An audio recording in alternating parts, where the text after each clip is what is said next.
Welcome to Civil Services Achievers Point. We are discussing today the Assam Tribune of 1st September 2020.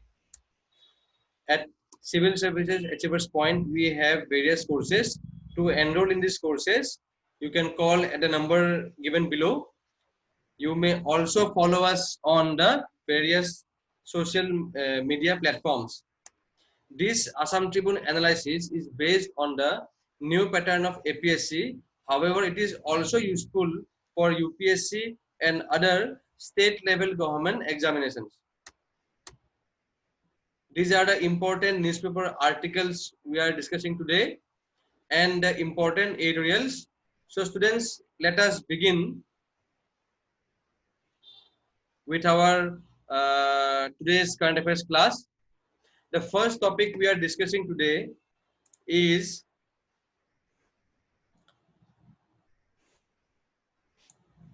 Indian Army foils China's bid to change status quo in the Pangong Tso Lake in Eastern Ladakh.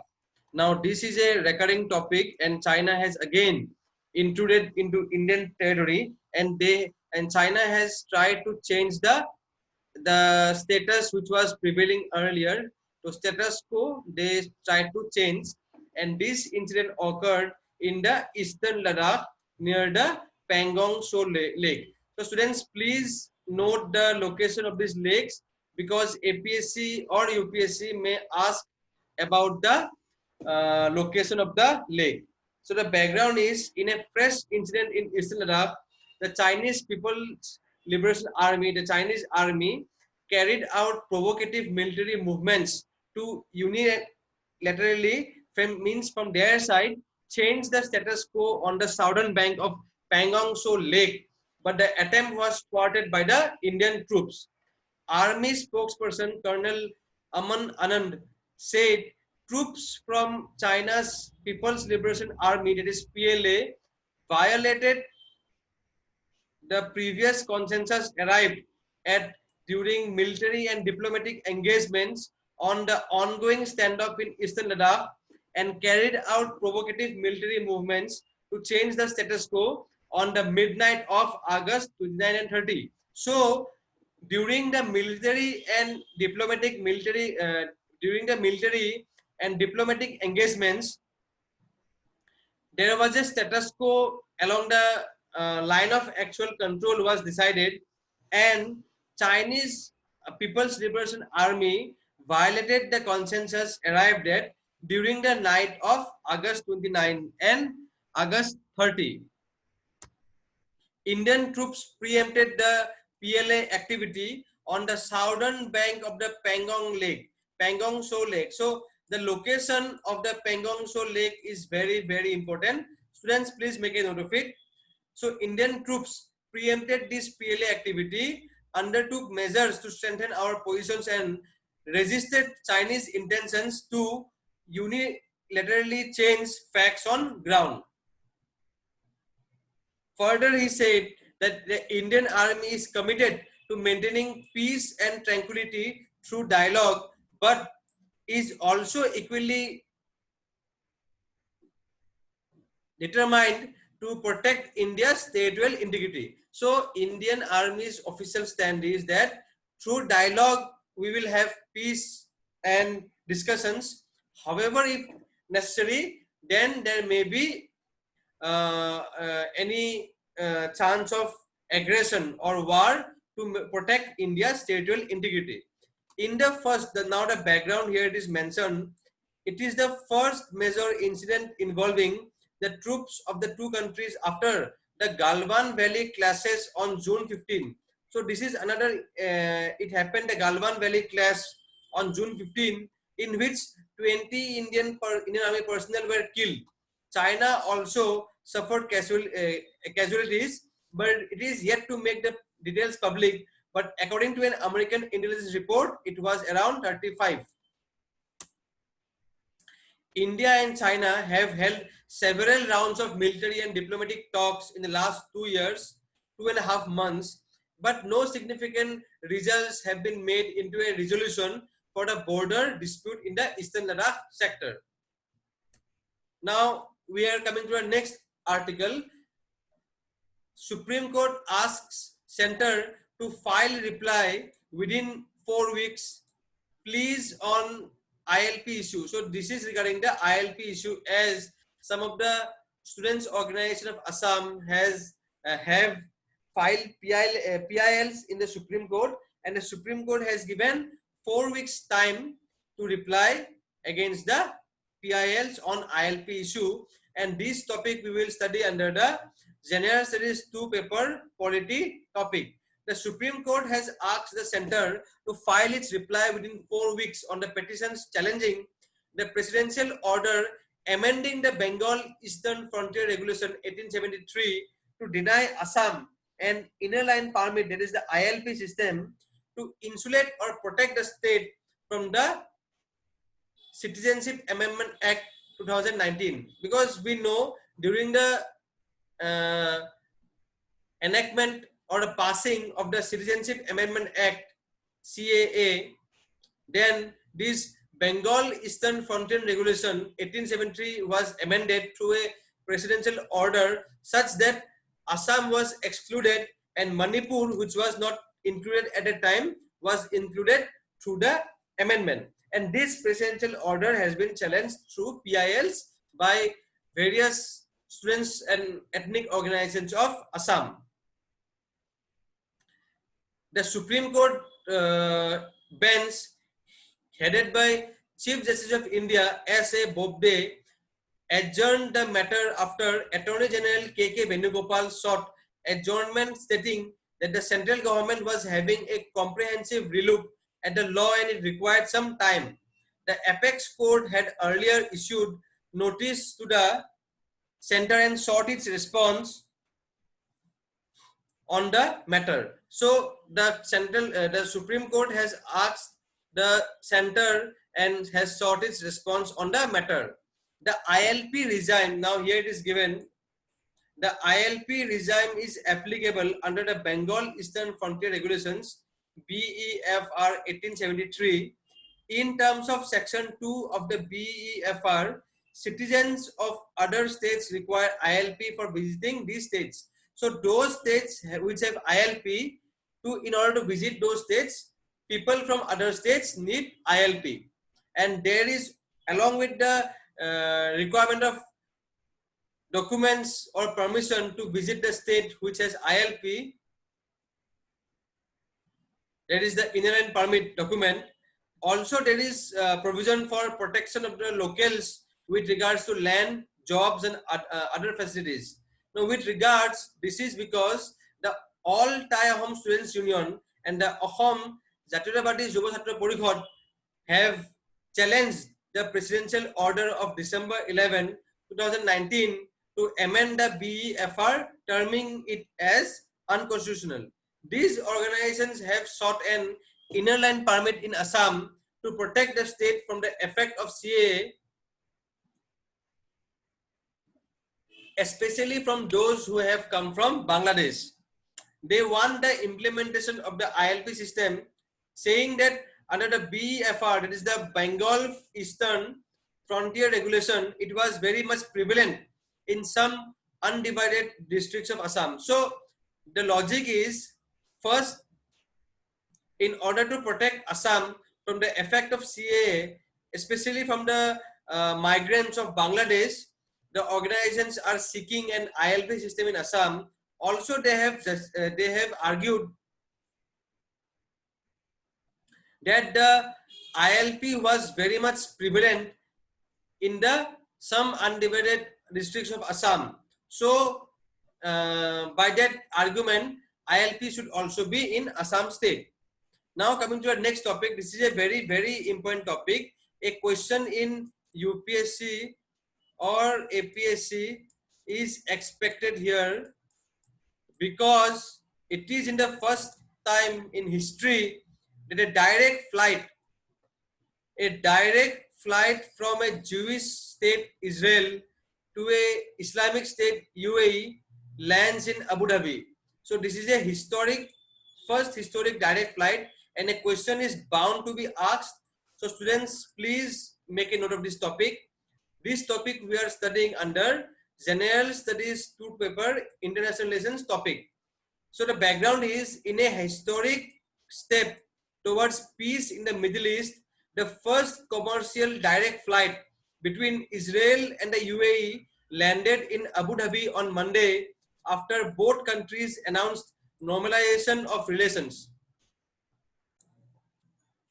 So in this, in this historic step towards peace in the Middle East, the first commercial direct flight between Israel and the UAE landed in Abu Dhabi on Monday after both countries announced normalization of relations.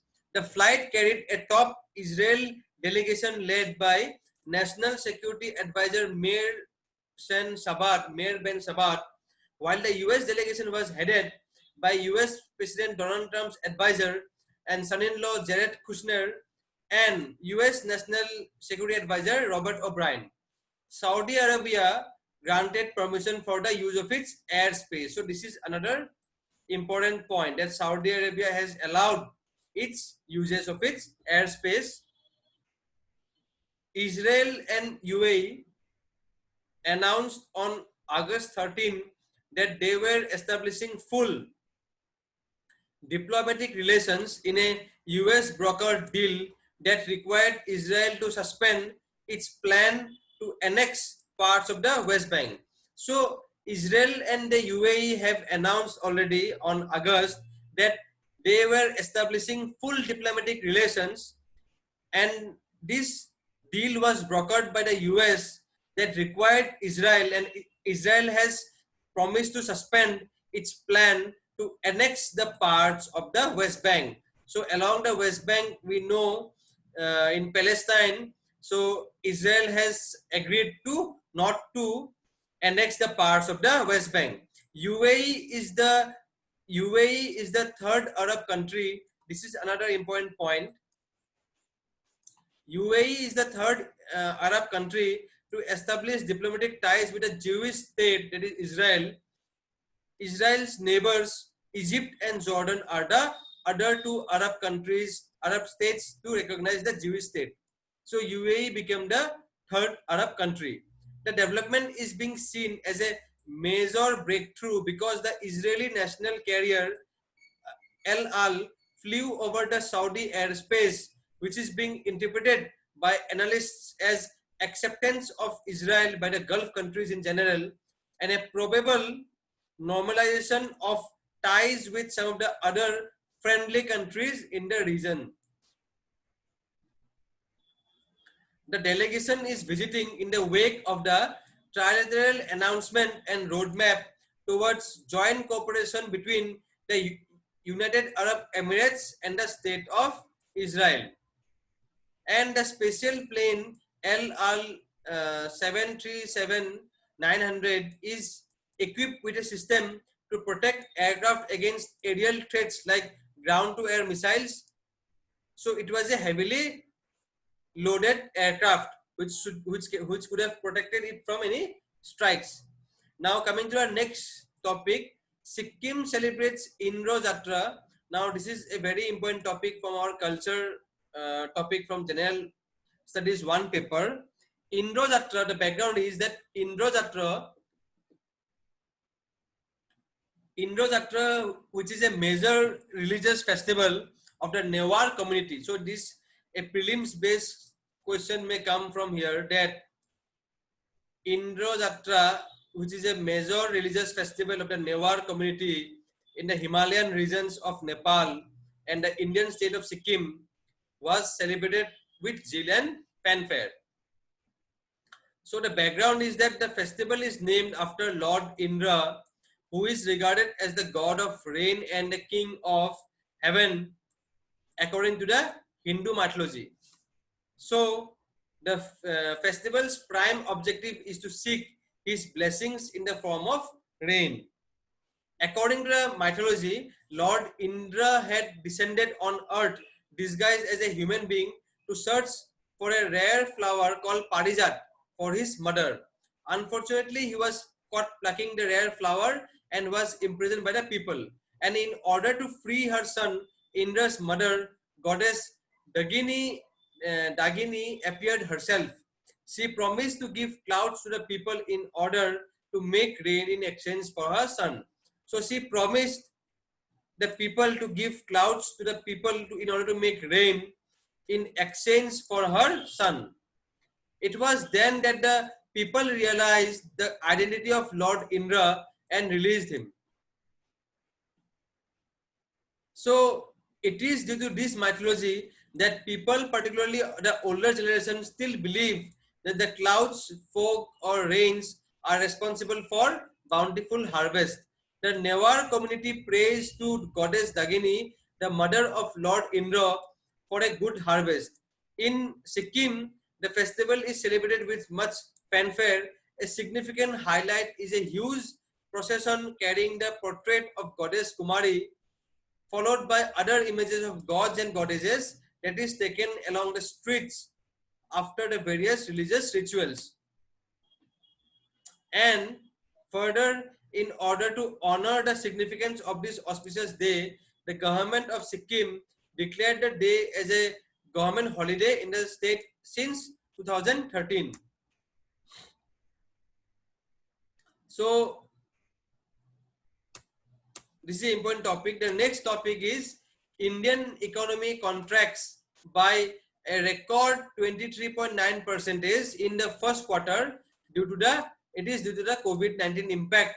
And this topic we are studying under the paper General Studies 3 topic economic development. Now the background is that India's economy suffered its worst slump on record in April-June quarter, with the gross domestic product, that is a GDP, contracting by 23.9% as the coronavirus related lockdowns weighed on the already declining consumer demand and investment. So already India faced a declining trend in the consumer demand and investment. So to add to that, the lockdowns due to the COVID-19 led to the declining of the gross domestic product contraction by 23.9%. So this is a very major development. So let us try to understand why it happened and what can be done to bring it back to its normal position, and also which sectors of the economy suffered more greatly. The GDP contraction in the world's fifth largest economy compared with 3.1% growth in the preceding January-March quarter and 5.2% expansion in the same period a year back. So this is the sharpest contraction since quarterly figures started being published in 1996 and worse than what was expected by most analysts. While the pandemic caused historic GDP contractions in economies around the world, the situation in India has been made worse by more than 78,000 new infections a day and a total cases topping 35 lakh, behind only the US and the Brazil. The US economy shrunk at a dizzying 32.9% annual rate in the April-June quarter, by far the worst quarterly plunge ever, when the viral outbreaks shut down businesses, throwing tens of millions out of work and sending unemployment surging to 14.7%. So unemployment rose to 14.7%.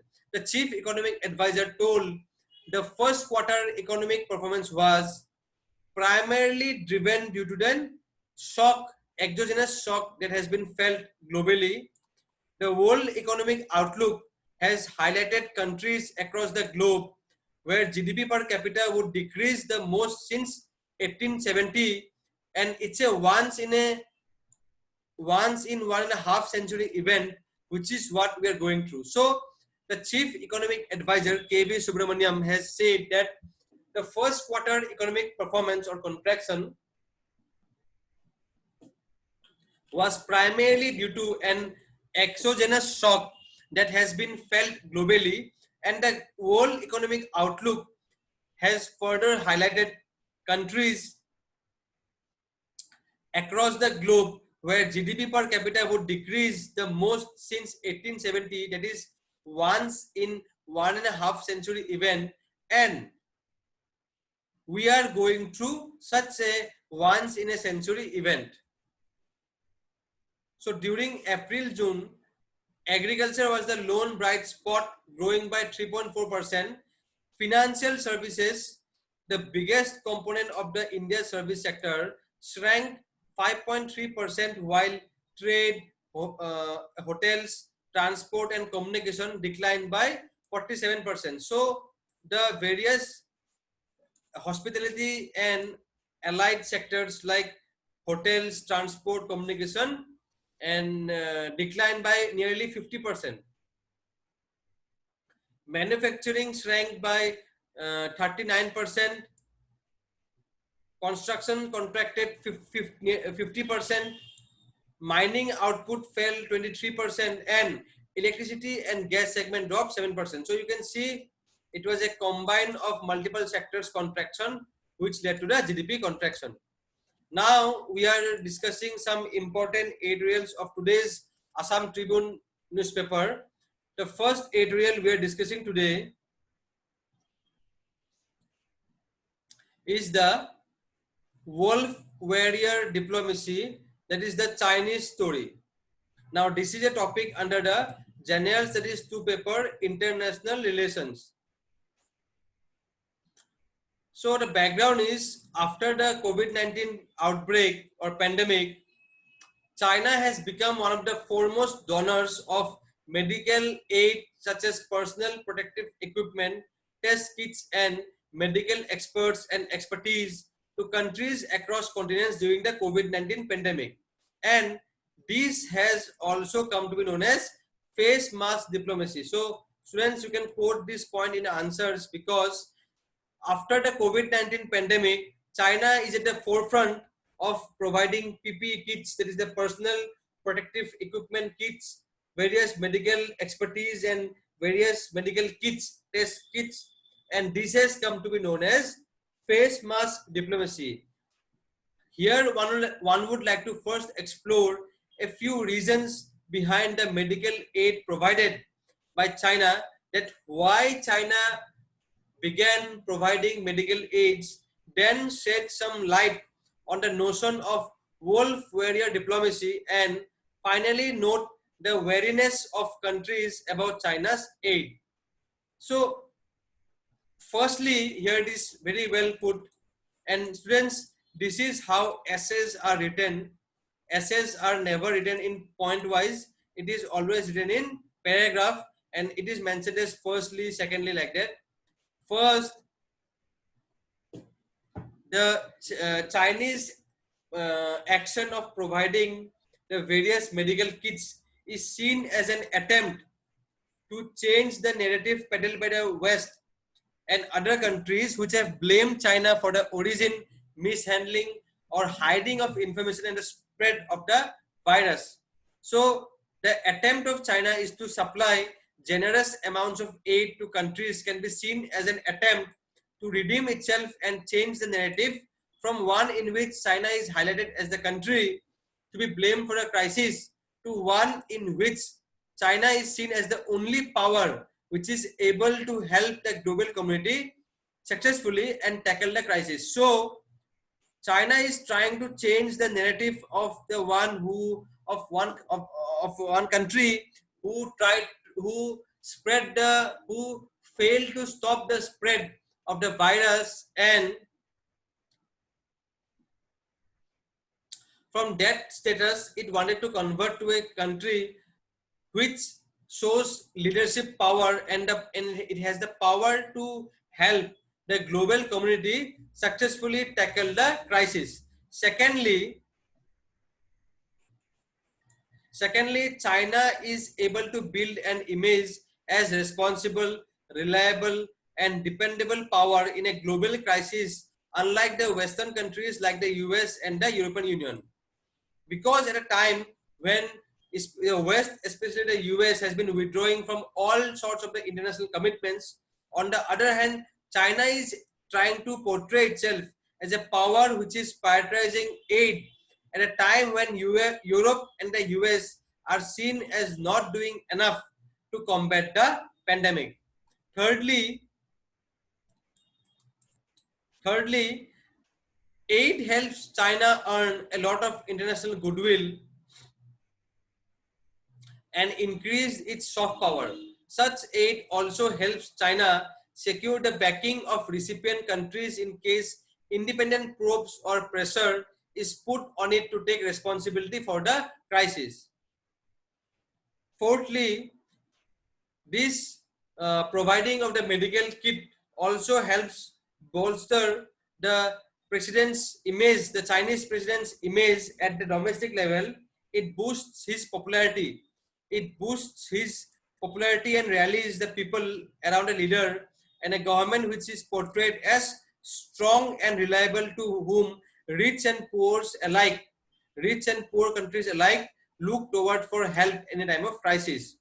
Also, this initiative is linked with the Belt and Road Initiative. It is the BRI initiative, which was once called the OBOR, or One Belt, One Road project.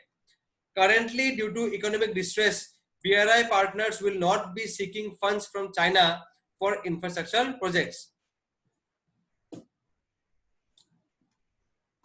So it is called in modern day the Health Silk Route. The various routes through which medical kits are provided is called termed as Health Silk Road, and the Health Silk Road is a component of the BRI.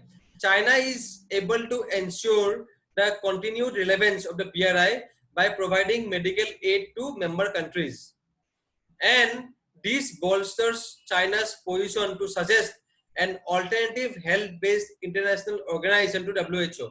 So China is trying to, these activities of China suggests that China's position to propose an alternate health-based international organization in comparison to the WHO, which is multilateral in nature, to a model based on the hub and spokes model that functions with China at the center. So instead of the WHO, China suggests for establishing a health-based international organization which is multilateral in nature, and it is based on the hub and spokes model. That is, this is the hub and these are the spokes.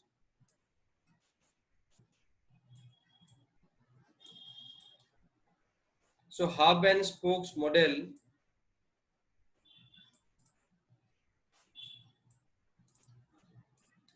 and the China acts at the center. This is the hubs and spokes model.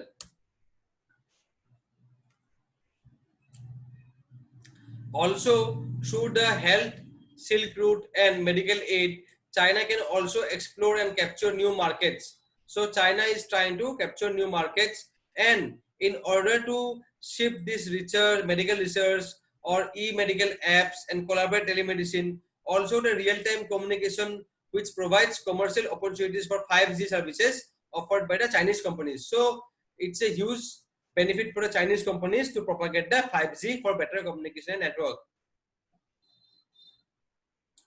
This aid and the reaction to it has led China to adopt a confrontational style of diplomacy, which is called wolf warrior diplomacy. Now, what is the wolf warrior diplomacy? If any question comes, friends, please make a note of it and write this point.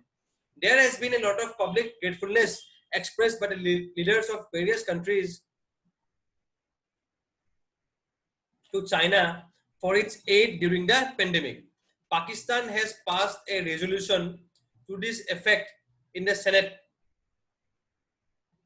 So many countries like Serbia has commented that the Chinese are the only ones who can help at this hour, and that the European solidarity is nothing but a fairy tale, as Europe could not offer Serbia as much help as China did. So, however, many countries have apprehensions regarding this China's efforts, and they are not accepting and Chinese are not accepting any fault on Chinese parts. This is the wolf warrior diplomacy, named after two blockbuster action movies based on a protagonist who successfully defends China from external enemies. Chinese diplomats are using social media to defend China being in a combative manner.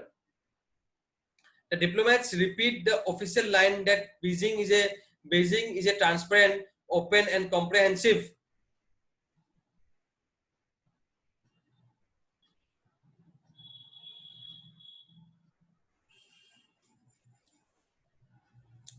So many countries are wary about the motives behind China's medical aid.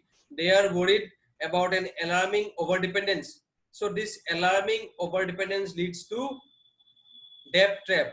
And then when the countries are unable to pay the debt, then China asks for any ports, any infrastructure projects for lease. Like Sri Lanka had to offer the Hambantota port in lease. So such strategies are deployed by China. They are also concerned that China might use this aid to poach the remaining 15 nations who recognize Taiwan over China. So this is to propagate the China's one China policy. One China policy. So concerns arise since China's aid and investments in the past have been used to secure greater access to resources and markets of recipient countries and have led to debt trap. So, debt trap, there is a concept called debt trap. Whenever you have to take a debt to clear the earlier debt, is called debt trap, and it's a cycle from which it is very difficult to escape. So, this editorial discusses the Chinese policy of the wolf warrior diplomacy. Now, this is another very important editorial, preventing floods in Brahmaputra plains. Now, this is under the General Studies on Assam paper, topic disaster management. So here a brief introduction is given, which is a good introduction given here. Students, please make a note of it, because in essays, these editorials of Assam Tribune are very helpful in helping us in writing the essays. So let us see this editorial. The potential renewable resources play an important role in the growth of the economy. Surface water is actually a useful resource which can contribute to the socio-economic development of at a fast rate. So India's availability is dependent on amount of precipitation, rechargeable groundwater, surface runoff conditions, and rate of inflows that have taken place from the local watersheds, sub-catchment or neighboring catchments, etc. The scope of annual renewable water resources in terms of inflows and their surface flow in a region of Southeast Asia is high due to tropical and subtropical monsoon climate. So the scope for annual renewable water resources in terms of inflows and the surface flow is high because of the tropical and subtropical monsoon climate. And these high altitude, so the reasons why Assam faces floods every year, it is mentioned here. You can mention them in mains answers. You can use in them mains answers. These high altitudes, tropical monsoon belt, physiographic conditions of the Tibetan Himalayas, geological characteristics, and neotectonic conditions that have resulted in the uncontrolled discharge of rivers cause flood in the Brahmaputra Valley. So why do we have an uncontrolled discharge of rivers which causes floods in the Brahmaputra Valley? Some of the reasons are high altitude, tropical monsoon belt, physiographic conditions of Tibetan Himalayas, that is the melting of the glaciers, geological characteristics and the tectonic conditions. The frequent tectonic movements which leads to earthquakes and shifts of the tectonic plates, which leads to the change in the courses of the river, and it leads to flood and erosion. Floods are a genuinely perennial problem in the Brahmaputra Valley since the Great Assam earthquake of 1950. The erosion by the Brahmaputra and its tributaries is a major concern for the state, while it has to lose the agricultural river terrace, the fertile agricultural river terrace and village lands annually on a large scale. Most part of the erosion is basically a geological structural phenomenon. So why erosion occurs? Because it is a basically due to geological structural phenomenon. The country rocks, the river morphology and the geomorphology, hydrological characteristics of the Brahmaputra, including its trend of slope and aspect of the riverbeds along with typical fluid mechanisms are the prime factors of erosion. So some of the important points here mentioned are river morphology, the geomorphology, that is the structure of the river bed, the hydrological characteristics of the Brahmaputra, including the slope and the riverbed aspects of the riverbed are some of the prime factors of erosion. The river, the natural rejuvenation of the river and the flood return period are another factor of erosion. The bank line erosion and the subsequent migration have created a major concern for the state due to complex nature of expanding erosion. Now this is an important fact you can use in your exam. About 80 square kilometer of land is eroded annually along the river course of the Brahmaputra. The Brahmaputra's gradient from source to Dhuburi is quite interesting and it influences the sedimentation of the valley. This is another important fact. Students, please make a note of it. Wait a minute, let me just erase here.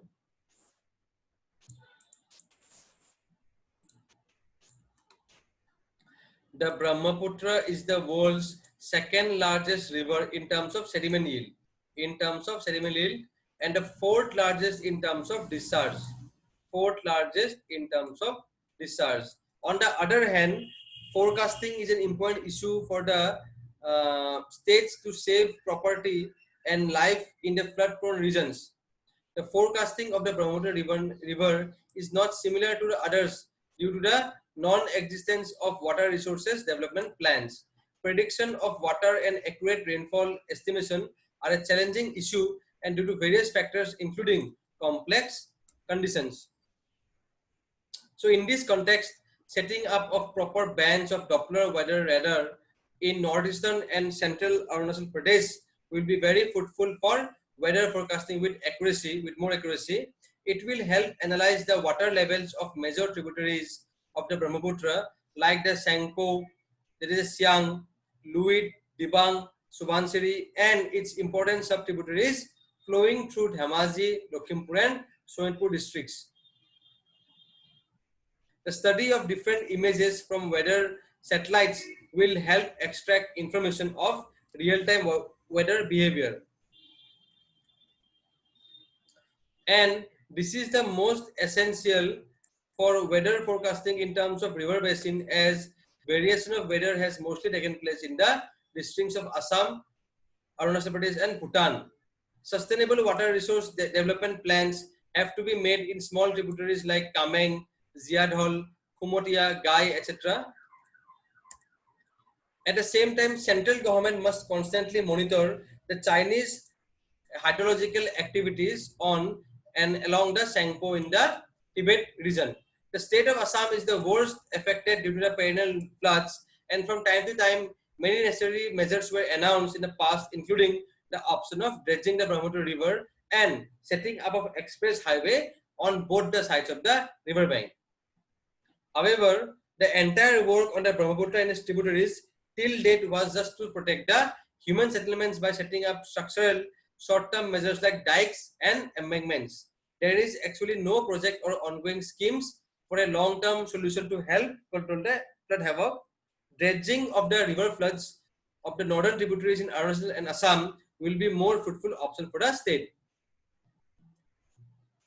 So this is a very important article. Students, please make a note of the important points here in this editorial and use them in your answers. With this, we come to an end of today's Assam Tribune paper discussion. I hope this discussion was very helpful. Thank you for watching. Thank you.